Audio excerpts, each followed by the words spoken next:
Evaluation दोनों, या evaluation कह लीजिए या उसको असेसमेंट कहना ज्यादा सही है, यदि आप फॉर्मेटिव असेसमेंट और समेटिव असेसमेंट की बात करते हैं तो दोनों के पर्पज या दोनों के ऑब्जेक्टिव्स फर्क फर्क हैं।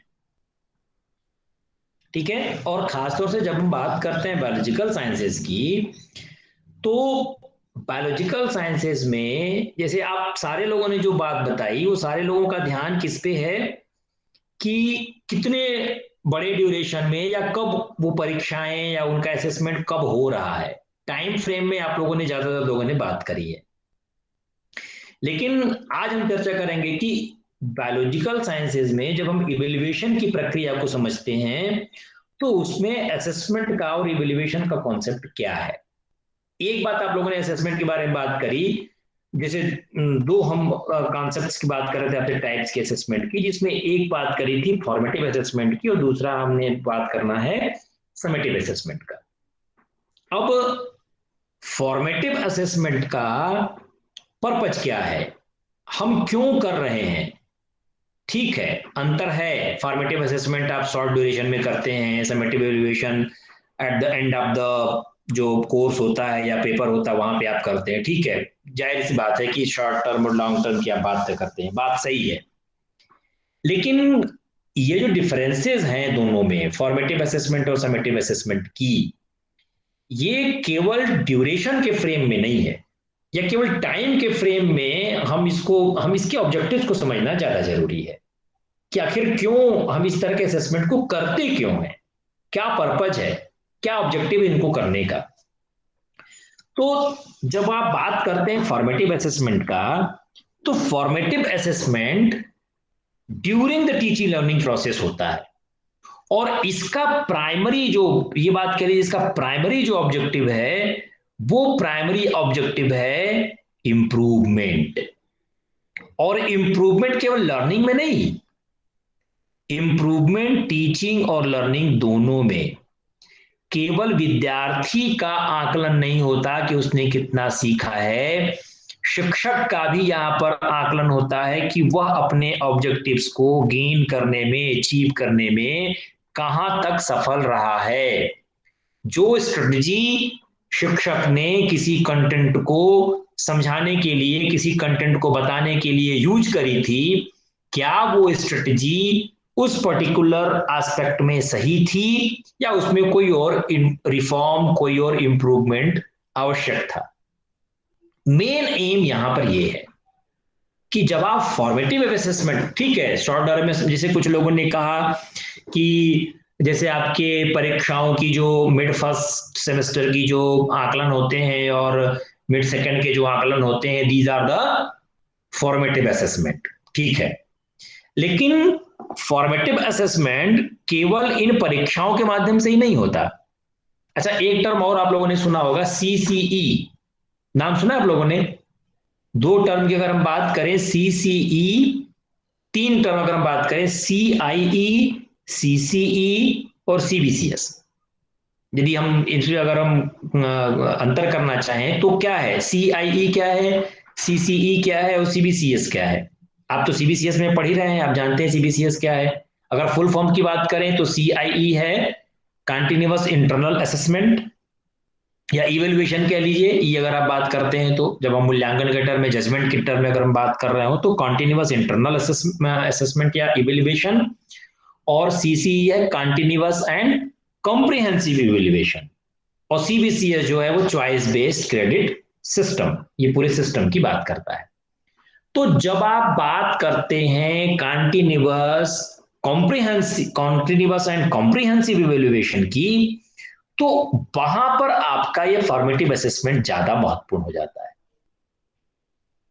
केवल फॉर्मेटिव असेसमेंट का उद्देश्य फुलफिल करने के लिए आप मिड फर्स्ट और मिड सेकेंड की ही बातें, वो तो ठीक है, जैसे किसी ने भी बात करी थी कि आप, उन्होंने अपनी बात पूरी नहीं रखी, कि जब आप फॉर्मेटिव असेसमेंट करते हैं तो फॉर्मेटिव असेसमेंट को भी फर्दर आप दो तरह से कैटेगराइज कर सकते हैं। एक इनफॉर्मल फॉर्मेटिव असेसमेंट और दूसरा formal formative assessment. Informal formative assessment क्या है, जैसे याद कीजिए, जब हमने आपको लेसन प्लानिंग बताई थी तो हमने आपसे कहा था कि आप जब कोई टीचिंग पॉइंट डील करते हैं, जब आपने कोई टीचिंग पॉइंट उनको बता लिया, तो टीचिंग पॉइंट बताने के बाद आप उनसे कुछ कॉम्प्रिहेंसिव क्वेश्चंस पूछते हैं, उनसे कुछ बोधात्मक प्रश्न पूछते हैं। तो ये बोधात्मक प्रश्न का पूछा जाना, ये कोई मिड के परीक्षा नहीं हो रही है। यहां पर आप अपने कंटेंट को डिलीवर करने के लिए जो भी आप बात कर रहे हैं, यहां पर कोई जो आपने कंटेंट डिलीवर किया, तो यहां पर आपने उनकी कोई परीक्षा नहीं ली। आपने क्लासरूम में केवल और बस उनसे प्रश्न पूछा है, उनसे कॉम्प्रिहेंसिव क्वेश्चन जानने की कोशिश की है कि उनकी समझ कितनी है इसके संबंध में। तो ये बात का समझा जाना, मतलब जब आपने उनसे कॉम्प्रिहेंसिव क्वेश्चंस पूछे, वो भी उनको इंप्रूवमेंट में हेल्प कर रहे हैं। भले आप एक दो क्वेश्चन ही पूछ रहे हो टीचिंग पॉइंट से संबंधित, तो इस तरह से जब आप क्लासरूम में टीचिंग कर रहे होते पर डे, मान लीजिए अगर आपको 15 क्लासेस अगर असाइंड है किसी पर्टिकुलर पेपर के लिए, और 15 क्लासेस यदि आप कंडक्ट करते हैं, तो उस 15 क्लासेस में जो भी आप प्रश्न पूछ रहे हैं उस कंटेंट से संबंधित, उस टीचिंग पॉइंट से संबंधित, all these questions are included within the formative assessment. आप उनका संरचनात्मक मूल्यांकन कर रहे हैं, उनके उसमें इंप्रूवमेंट की संभावना है। वो कोई उत्तर सही देगा, उत्तर गलत देगा, सही उत्तर देगा तो उसमें ही ज्यादा इंप्रूवमेंट की चांसेस होंगी, गलत देगा तो इंप्रूवमेंट वहां पे है ही है। तो फॉर्मेटिव, ये क्या हुआ, ये आपका इनफॉर्मल फॉर्मेटिव असेसमेंट है, या अनौपचारिक है। इसके लिए कोई नंबर नहीं है कि आप प्रश्न पूछेंगे तो अगर सही उत्तर दे देंगे तो आप उनके इतने मार्क्स दे देंगे, फिर वो आपके एंड सेमेस्टर की वो जो फाइनल जो ग्रेड शीट होगी उसमें वो ऐड होगा, उसमें कोई नंबर नहीं है। इसलिए आप उसको इनफॉर्मल फॉर्मेटिव असेसमेंट कह सकते हैं। और दूसरा आप कहते हैं फॉर्मल फॉर्मेटिव असेसमेंट, जहां पे आप अपनी सिस्टम में, जहां पर आपकी परीक्षाएं हो रही हैं, वहां पर आप अपने मिड फर्स्ट और मिड सेकंड के नंबर को, जो मार्क्स आते हैं, वो सारे marks formative formal formative assessment में रख सकते हैं, जहां पर हर परीक्षा के लिए 20-20 नंबर के मार्क्स वहां पर असाइन किए गए हैं। आप लोगों के आने के पहले आप ही के विश्वविद्यालय में जब 100% इंटरनल इवैल्यूएशन हुआ करता था, तो शायद आप लोगों को पता है, पहले वहां पे 3 क्विज हुआ करते थे। ये जो हम कंटिन्यूअस कॉम्प्रिहेंसिव असेसमेंट की बात कर रहे हैं, तो वहां पर 5-5 नंबर के 3 क्विज हुआ करते थे, वो भी आपके ग्रेड शीट में रिफ्लेक्ट होते थे। 3 क्विजेज, 2 मिड सेमेस्टर की परीक्षाएं और 1 एंड सेमेस्टर की परीक्षा, इस तरह से कुल 6 परीक्षाएं वहां पे हुआ, हाँ कुल 6 परीक्षाएं हुआ करती थी। तो ये कंटिन्यूअस एंड कॉम्प्रिहेंसिव इवेल्युएशन था, जो पूरे सत्र भर चलता रहता था। और वहां पे चूंकि क्विज के 5 नंबर थे, 3 क्विज के 15 नंबर थे, तो आप जो क्विज के नंबर हुआ करते थे, उस क्विज के नंबर को आप जोड़ते थे, इसलिए आप उसको फॉर्मल फॉर्मेटिव असेसमेंट के अंतर्गत रख सकते हैं। लेकिन मेन पर्पज क्या है, अगर हम पर्पज, इसके फॉर्मेटिव एलिवेशन ठीक है छोटे छोटे समय पे होता है, बात एकदम बिल्कुल जायज है आपकी, सभी लोगों ने सही बात बताई, लेकिन फॉर्मेटिव असेसमेंट को आप हमेशा इंप्रूवमेंट के लिए यूज करते हैं। और उसमें शिक्षक के लिए भी अवसर होता है कि वो अपनी टीचिंग स्ट्रेटजी में, अपने टीचिंग के मेथड्स में, अपने टीचिंग की स्टाइल में, अपने कम्युनिकेशन में जितने प्रकार के रिफॉर्म्स, जितने प्रकार के इंप्रूवमेंट्स कर सकता है वो करे, और फर्दर जब कभी उसकी जरूरत पड़े तो वहां पर उसमें इंप्रूव करके वो अपने कंटेंट को अच्छे तरह से डिलीवर करे। तो दोनों ही एस्पेक्ट से, टीचर के एस्पेक्ट से और स्टूडेंट के एस्पेक्ट से, formative assessment is the process of improvement. हम उसमें किसी न किसी सुधार की बात करते हैं, इसलिए आपने इसको हिंदी में कहा संरचनात्मक, संरचना की जा रही है, विद्यार्थी के अधिगम की संरचना हो रही है और शिक्षक के शिक्षण की संरचना हो रही है, इसलिए आप इसको फॉर्मेटिव असेसमेंट कहते हैं। जबकि समेटिव असेसमेंट का जो ऑब्जेक्टिव है, जो पर्पज है, it is different from the formative assessment. यह फॉर्मेटिव असेसमेंट की तुलना में समेटिव असेसमेंट जो होता है वह जनरली यूनिट के एंड पे या टर्म के एंड पे या सेमेस्टर के एंड पे होता है, लेकिन इसमें किसी भी प्रकार के इंप्रूवमेंट की चांसेस नहीं बचते हैं। अब जैसे आप कहेंगे कि यूनिट की परीक्षाएं, अगर जैसे हमने कहा कि फर्स्ट मिड की परीक्षाएं आपकी फर्स्ट यूनिट से जनरली होता है। तो क्या यूनिट के बाद लिया जाने वाला परीक्षा समेटिव असेसमेंट होता है? नहीं। बात यहां पर है कि जब आपकी यूनिट की परीक्षा इसलिए हो रही है कि आप में इंप्रूवमेंट हो, तब तो फॉर्मेटिव होगा। लेकिन यदि किसी इंप्रूवमेंट की चांसेस नहीं बचे, तब फिर आपका समेटिव इवेल्युएशन कहलाएगा, क्योंकि समेटिव इवेल्युएशन के बाद किसी भी प्रकार की इंप्रूवमेंट की चांसेस नहीं बचते हैं। जैसे एंड सेमेस्टर की परीक्षा आपने दे दी भाई, फर्स्ट मिनट की आपने परीक्षा दी फर्स्ट यूनिट से, अभी आपके पास बाकी 4 यूनिट जो है वो बचे हुए हैं, उससे संबंधित आप अपने उसमें इंप्रूवमेंट कर सकते हैं। सेकंड मिनट की आपने परीक्षाएं दी, सपोज कीजिए कि आप सेकंड यूनिट से, तो सेकंड यूनिट से जो भी आपने परीक्षाएं दी उसके लिए भी आपके पास जब एंड सेमेस्टर की परीक्षा होगी तो एंड सेमेस्टर में फर्स्ट यूनिट से, सेकंड यूनिट से, थर्ड से, फोर्थ से, फिफ्थ से, सारे ही यूनिट से प्रश्न होने हैं। तो वहां पर सुधार की संभावना है कि आपने जो कुछ भी सीखा है, जो कुछ भी गलती हुई, आपके शिक्षक ने जो बताया उसमें आप सुधार करके एंड सेमेस्टर में अच्छा परफॉर्म कर सकते हैं। तो मेनली जो डिफरेंसेस हैं फॉर्मेटिव असेसमेंट और समेटिव असेसमेंट में, समयावधि की तो है ही, इसके साथ ही साथ इसके ऑब्जेक्टिव्स के, इसके पर्पज को लेकर के भी है। तो मेन जो हम अगर बात करें फॉर्मेटिव असेसमेंट का, इट इज फॉर इंप्रूवमेंट। जबकि समेटिव असेसमेंट के बाद किसी प्रकार के इंप्रूवमेंट की संभावना नहीं बनती, वहां पे आपकी ग्रेड शीट जारी होती है और आप नेक्स्ट सेमेस्टर में या नेक्स्ट ईयर में प्रमोट होते हैं। आपके उस मूल्यांकन के आधार पे जो भी आपने एक सत्र में या एक सेमेस्टर में जो भी आपने किया, उसके पूरे कार्य के आधार पे उस पेपर में आपको नेक्स्ट सेमेस्टर में प्रमोट करने का जो कार्य होता है वो समेटिव असेसमेंट के बाद ही संभव हो पाता है। तो दोनों के ऑब्जेक्टिव्स फर्क फर्क है। फॉर्मेटिव इवेल्युएशन को या फॉर्मेटिव असेसमेंट को आप दो तरह से कैटेगराइज कर सकते हैं, इनफॉर्मल और formal. Within the class, during the class, during the whole session, जब भी आप प्रश्न उनसे पूछते हैं, कॉम्प्रिहेंड करते हैं, उनसे उनके अवबोध के बारे में जानना चाहते हैं, वो सब कुछ विद्यार्थी के इंप्रूवमेंट के लिए किया जाने वाली गतिविधि है। इसलिए वो सारी कक्षा कक्षी गतिविधियां भी फॉर्मेटिव असेसमेंट के ही पार्ट हैं। जबकि समेटिव असेसमेंट के बाद किसी भी प्रकार की गुंजाइश नहीं बचती कि उसमें किसी प्रकार का इंप्रूवमेंट किया जा सके। ये जरूर सी बात है कि summative evaluation at the end of the semester होता है, इसका ड्यूरेशन लंबा होता है in comparison to formative assessment. ठीक है, ये बात तो हो गई इसके टाइप्स की कि असेसमेंट कितने प्रकार का होता है। फर्दर ग्रांट बिगिंस ने पर्पज जो असेसमेंट के हैं, असेसमेंट के जो उद्देश्य हैं उसको 3 तरह से कैटेगराइज किया है। एक है असेसमेंट ऑफ लर्निंग, जिसको आप कहते हैं अधिगम का आकलन। असेसमेंट फॉर लर्निंग, अधिगम के लिए आकलन।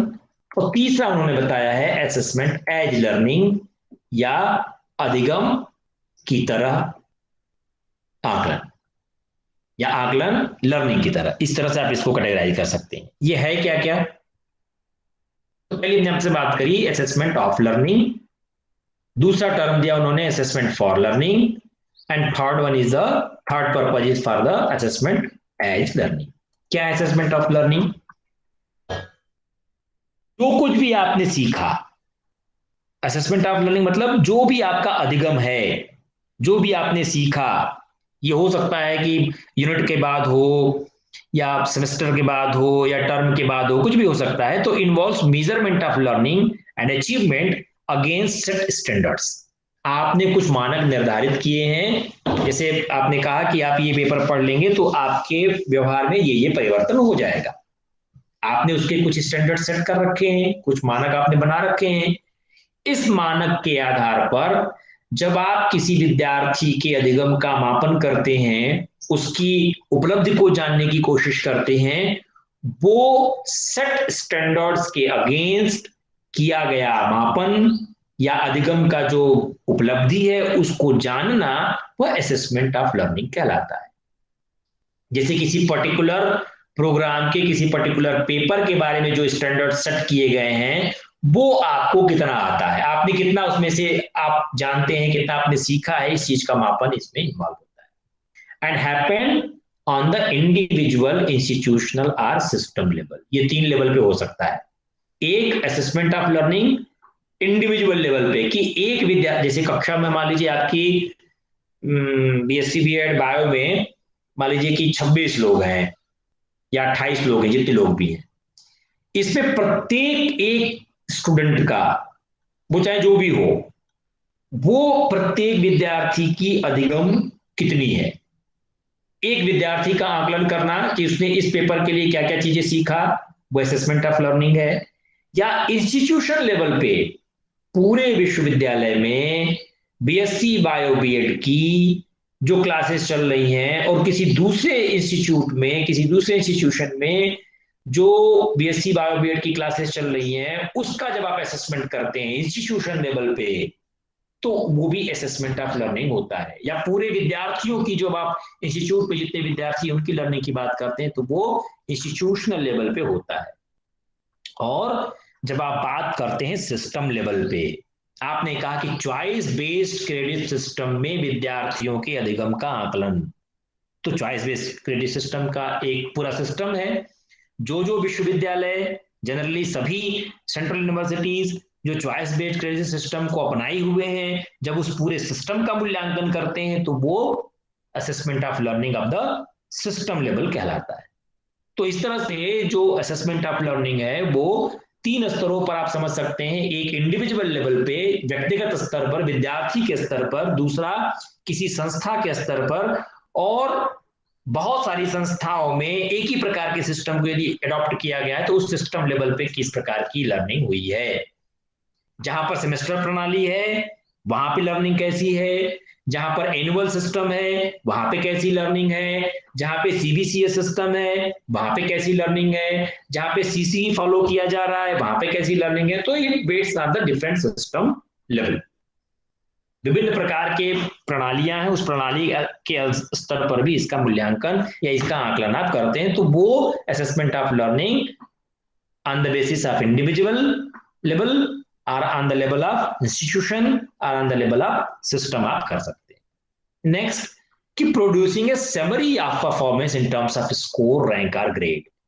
जैसे हमने असेसमेंट ऑफ लर्निंग की बात करी कि वो आपकी मार्कशीट में, आपकी ग्रेड शीट में रिफ्लेक्ट होगा।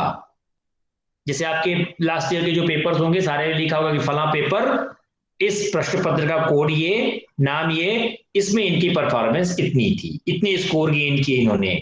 या जब आप एंट्रेंस देते हैं तो एंट्रेंस में आपकी रैंकिंग जो आती है मेरिट के आधार पे, या जो आपकी ग्रेड आती है 10 पॉइंट सिस्टम पे, 8 पॉइंट सिस्टम पे, 7 पॉइंट सिस्टम पे, जो भी ग्रेडिंग का सिस्टम अपनाया गया रहा हो, वो जो ग्रेडिंग डिसाइड किया जाता है, जो विद्यार्थी की परफॉर्मेंस या इंस्टीट्यूट, जैसे आपके यहाँ होता है ये नैक अभी होने वाला है आपके विश्वविद्यालय में 4th साइकिल की, तो जो नैक का असेसमेंट होगा, ये भी असेसमेंट ऑफ लर्निंग है। आपके पूरे इंस्टीट्यूशनल लेवल पे इसको देखा जाएगा कि आपका लर्निंग किस प्रकार का है विद्यार्थियों का। ऐसे ही जब एनआरएफ की लर्निंग रैंकिंग आती है, तो पूरे जितने सेंट्रल यूनिवर्सिटीज हैं उनकी एक अलग लेवल पे उनका असेसमेंट होता है, स्टेट यूनिवर्सिटीज का अलग लेवल पे होता है, प्राइवेट इंस्टीट्यूशंस का अलग लेवल पे होता है। तो जो सिस्टम जिस प्रकार का फॉलो करता है, उसके आधार पर आप उनको ग्रेड दें या कोई रैंक दें या उनका स्कोर दें या परफॉर्मेंस को जिस तरह से भी आप बता सकते हो, it may be on the form of marks, it may be on the form off score और रैंक और ग्रेड, जब आप उनको देते हैं तो वो असेसमेंट ऑफ लर्निंग के अंतर्गत आता है। और लास्ट बात है कि ये बहुत जरूरी एक बात कह सकते हैं कि use in selection and admission decision or for monitoring purpose. मुख्य उद्देश्य क्या है इसका, कि जैसे आप कहीं सिलेक्शन किसी का करना चाहते हैं, कोई इंटरव्यू बोर्ड है तो वो आपका एसेस करता है आपकी लर्निंग का कितना जानते हैं, तो कहीं सिलेक्शन के प्रोसेस में, या फर्दर किसी एडमिशन, आपको किसी इंस्टीट्यूट में आपको फर्दर एडमिशन लेना है तो एडमिशन के लेवल पे या मॉनिटरिंग करने के पर्पज से आप असेसमेंट ऑफ लर्निंग को यूज करते हैं। आप असेसमेंट ऑफ लर्निंग तभी करते हैं जब आपको किसी जॉब में या किसी पर्टिकुलर काम के लिए किसी व्यक्ति को यदि आपको सेलेक्ट करना हो, तो पहले आप उसको ओवरऑल एसेस करते हैं कि वो व्यक्ति ये काम कर पाएगा कि नहीं, उसकी अचीवमेंट कैसी है, उसका मेजरमेंट आप करते हैं। तो ये these are all about the assessment of learning. ये तो अधिगम का आकलन, मतलब आपने कितना सीखा उसके लिए आकलन किया गया है, वो असेसमेंट ऑफ लर्निंग कहलाता है। और दूसरा है असेसमेंट फॉर लर्निंग, अधिगम के लिए आकलन। ये क्या चीज है, जहां पर असेसमेंट ऑफ लर्निंग में measurement of learning and achievement against set standards है, यहां पर फॉर लर्निंग के लिए involves gathering evidence, knowledge, understanding and skills, कि आपने किसी पर्टिकुलर जिस चीज का आपने अधिगम किया है उसका ज्ञान कितना है आपको, उसकी कितनी समझ आप रखते हैं, या उससे संबंधित आपके पास कौशल कौन कौन से हैं। तो इसमें क्या क्या इन्वॉल्व है कि आप इसके संबंध में प्रमाण इकट्ठा करते हैं कि व्यक्ति कितना ज्ञान है उसके उस सब्जेक्ट से संबंधित, उसको कितनी समझ है। इन सभी के बारे में जब आप प्रमाण इकट्ठा करते हैं, एविडेंसेस गैदर करते हैं, तो वो सारी असेसमेंट फॉर लर्निंग कहलाती है, अधिगम के लिए आकलन जिसे आप कहते हैं। दूसरी बात कि usually has a more formative nature in comparison to assessment of learning. Assessment of learning की तुलना में असेसमेंट फॉर लर्निंग जो है वो ज्यादा फॉर्मेटिव है, क्योंकि यहां पर क्या कर रहे हैं आप, एविडेंस इकट्ठा कर रहे हैं कि उस व्यक्ति कितना ज्ञान रखता है, कितनी समझ रखता है, कितनी स्किल रखता है। तो यहाँ पर फॉर्मेटिव जब आप उसको करेंगे तो वो ज्यादा इसमें इंप्रूवमेंट की संभावना आप देखते हैं कि जो नॉलेज उसको नहीं अच्छा उसको दे दिया जाए, जो समझ नहीं उसको बता दिया जाए, जो स्किल है उसको अचीव करा दिया जाए। तो ये सारी चीजें ज्यादा फॉर्मेटिव वे में आपका असेसमेंट ऑफ लर्निंग चलता है। And focus is often on developing effective instruction. बहुत जरूरी है कि जब आप असेसमेंट कर एज ए टीचर जब आप हैं तो आप प्रभावशाली अनुदेशन कैसे करेंगे, इस पे फोकस है आपका। क्या है भाई, असेसमेंट फॉर लर्निंग है ना, अधिगम के लिए आकलन करना है ना, तो अधिगम के लिए आपको प्रभावशाली अनुदेशन कैसे देंगे, ये ज्यादा फोकस इस पे करता है कि कैसे इफेक्टिव इंस्ट्रक्शन को डेवलप किया जाए ताकि अधिगम अधिक से अधिक हो। इस बात को फोकस करके आप असेसमेंट फॉर लर्निंग करते हैं and providing diagnostic feedback to individual.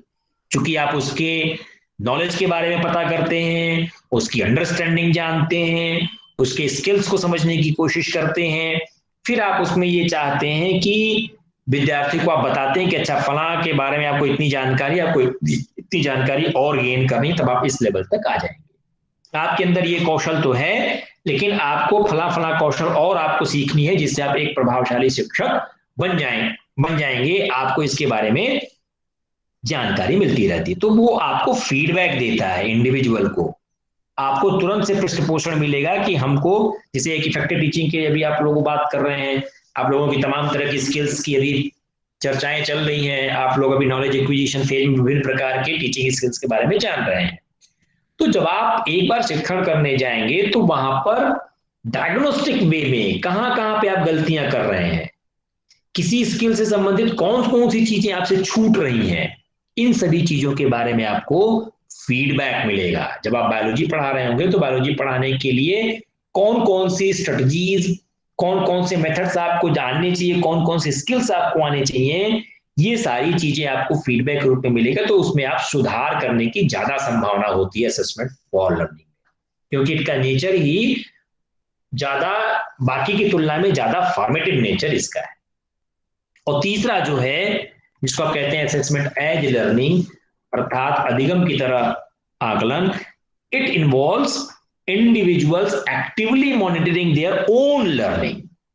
जब आप खुद का आप मॉनिटर कर रहे हैं कि आप कितना सक्रिय होकर के किसी चीज को सीखने में आप कितना इन्वॉल्व हैं, आप अपने खुद का मूल्यांकन करते हैं ना। यहाँ learning as assessment as learning मतलब क्या, आप अपने खुद की मॉनिटरिंग कर रहे हैं, खुद आप कितना सीख रहे हैं, किसी चीज को सीखने में आप कितना इन्वॉल्व हैं एक्टिवली, इस बात को देखना यह असेसमेंट एज लर्निंग कहलाता है।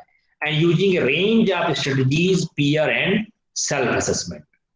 अभी न्यू एजुकेशन पॉलिसी 2020 में भी इस बात के बारे में ज्यादा एम्फेसिस किया गया है कि जब किसी विद्यार्थी का मूल्यांकन हो, उसका किसी प्रकार का आकलन किया जा रहा हो, तो शिक्षक ही होल सोल न हो कि उसके अचीवमेंट को या उसके जो उसकी क्वालिटीज हैं, उसकी जो नॉलेज एंड को आकलन करने वाले को शिक्षक न हो। डिफरेंट डिफरेंट डायमेंशन से, डिफरेंट डिफरेंट एस्पेक्ट से उस विद्यार्थी की लर्निंग का असेसमेंट होना चाहिए। और वो स्ट्रेटजीज कौन कौन सी हो सकती हैं, वो आपका जो आपके सहपाठी हैं, जिनके साथ आप कक्षा कक्ष में बैठते हैं, वो भी आपका मूल्यांकन करेंगे कि आप कितने सहयोगात्मक हैं उनके साथ कितना कोऑपरेट करते हैं आप उनको, क्लासरूम के बाहर कितना आप सपोर्ट करते हैं, और क्लासरूम के अंदर जब कोई प्रैक्टिकल वर्क हो रहा हो या किसी प्रकार की लर्निंग हो रही तो वहां पे कितना सपोर्ट करते हैं, उनके साथ कैसे कितना भावनात्मक लगाव आपका है। ये पीयर असेसमेंट और सेल्फ असेसमेंट, आप अपने बारे में भी असेसमेंट करके बताते हैं। जिसे भी अगर किसी से पूछ दिया जाए कि आप अपनी दो सबसे अच्छी कमियां बताइए, आप अपनी सबसे दो बड़ी कमियां बताइए कि कौन कौन सी दो कमियां आपके अंदर है, और दो सबसे अच्छी अच्छाइयां बताइए, जो सबसे अच्छी आपको लगती है कि आपके अंदर ये ऐसी अच्छाई है जो किसी के अंदर नहीं है, तो बहुत सारे लोग नहीं बता पाएंगे। आपको अपने सेल्फ असेसमेंट भी आपको नहीं पता होगा, तो ये इस बात को जानना, जो स्ट्रेटेजी की बात करते हैं कि पीयर असेसमेंट हो और सेल्फ असेसमेंट हो, केवल शिक्षक मूल्यांकन न करे, तो वो आपके अपने अधिगम की लर्निंग का, जो आपने अधिगम किया उसका जो आकलन किया जाना है, वो असेसमेंट एज लर्निंग के अंतर्गत है। ये होता क्यों है? To decide what they know and can do and what they need to learn next. जब आप अपना खुद का मूल्यांकन करेंगे, खुद के बारे में जानेंगे, तो आपको ये पता चलेगा, इस बात को निर्णय लेने में आपको ज्यादा आसानी होगी कि आप क्या जानते हैं और क्या कर सकते हैं। भाई जानना और करना दोनों अलग अलग चीजें। आप जानते बहुत कुछ हो, आपको सारे स्किल्स बता दिए गए हो कि आपको प्रश्न ऐसे पूछना है, आपको ब्लैक बोर्ड पे ऐसे लिखना है, आपको पुनर्बलन ऐसे देना है, आपको चहलकदमी भी करते रहना है, ऐसी सारी चीजें आपको बता दी गई, आपको इंट्रोडक्शन में ऐसे ऐसे करने, आप तो जान तो सब कुछ गए। लेकिन क्या ये सारी चीजें अपनी टीचिंग के दौरान आप कर पा रहे हैं? क्या उन सारे कंपोनेंट्स को आप अपने टीचिंग में इंक्लूड कर पा रहे हैं? तो जानना एक बात है और करना अलग बात है। तो आप क्या जानते हैं और आप क्या कर सकते हैं, ये दो चीजें को डिसाइड करना। And what they need to learn next, जितना आप जानते हैं उसके आगे आप क्या सीखना चाहते हैं या क्या सीखेंगे, इन सारी चीजों के बारे में जब आप, ये सारी चीजें जो है वो ओन लर्निंग से रिलेटेड है, अपने खुद के स्वयं के अधिगम से, स्व अधिगम की बातों से संबंधित हैं।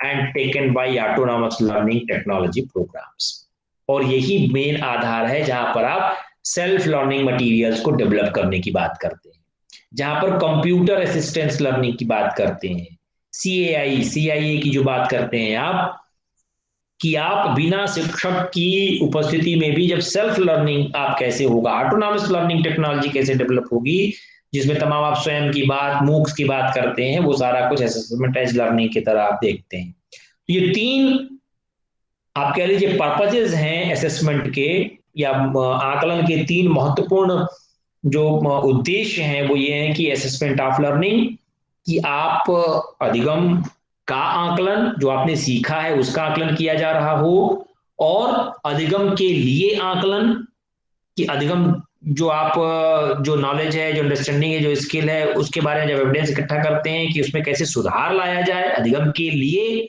और लास्ट में अधिगम की तरह आकलन, जब आप खुद अपनी आकलन करते हैं, आपका पीयर ग्रुप आपका आकलन करता है कि आप कितना किसी काम को करने में सक्षम हैं, या कितना किसी काम को जानते हैं और फर्दर आप क्या करना चाहते हैं। तो तीन तरह से आप असेसमेंट के पर्पजेस को डिफाइन कर सकते हैं। Hello, yes sir. आवाज आ रही है? हाँ। नेक्स्ट जो एस्पेक्ट है वो है इवैल्यूएशन का, मूल्यांकन क्या है। देखिए, तीन हमने दो बातें कर ली। एक बात हमने आपसे कहा था मेजरमेंट का, पिछले टर्म में आपसे चर्चा हुई थी कि मापन क्या है। तो मापन सिंपली आप ये कह सकते हैं कि किसी पूर्व निर्धारित नियम या पूर्व निर्धारित किसी रूल्स के आधार पे किसी वस्तु या किसी गुण विशेषता को जब आप कोई सिंबल देते हैं, कोई चिन्ह देते हैं या कोई नंबर देते हैं, तो वो केवल असाइन करना मेजरमेंट कहलाता है। आकलन की हमने आपसे बात करी कि जब आपने किसी चीज को मेजर किया तो उसको जब ओवरऑल आप ग्रेडिंग में बात करना चाहते हैं, अच्छा है बुरा है, जैसे हमने पिछली बार में आपको क्वेश्चन भी पूछा था कि केवल नंबर दे देना, फिर आपने उसको औसत तो गुड और बैड में आपने कैटेगराइज कर दिया, तो वो आकलन की श्रेणी में आ गया। उसके आप तो पर्पज फॉर्मेटिव और समेटिव टाइप्स आपने जाना, और तीन प्रकार के पर्पजेस की आपने बात करी, assessment of learning, assessment for learning, assessment as learning के बारे में जाना। फिर इवेल्युएशन क्या है, मूल्यांकन को हम कैसे समझेंगे। तो जहां तक मूल्यांकन की बात है, देखिए मेजरमेंट और असेसमेंट कहीं ना संबंध जो वो मूल्य।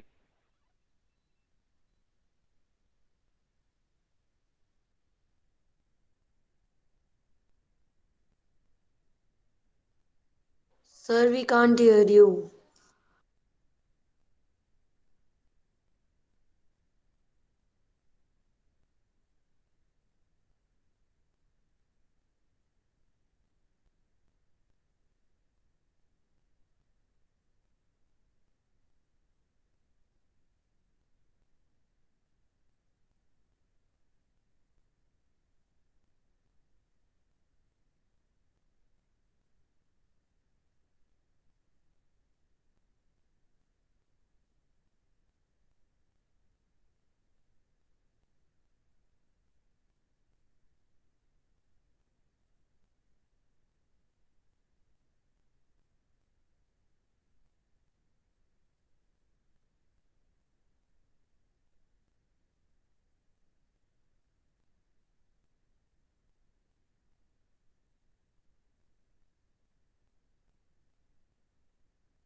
हेलो, हमें Yes, sir. ऑडिबल।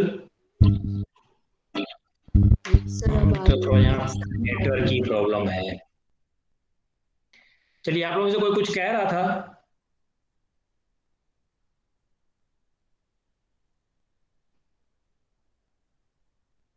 अभी तो टाइम भी हो गया। किसी का कोई प्रश्न हो तो बताइए, इवैल्यूएशन पर हम लोग कल देखेंगे। किसी का कोई प्रश्न?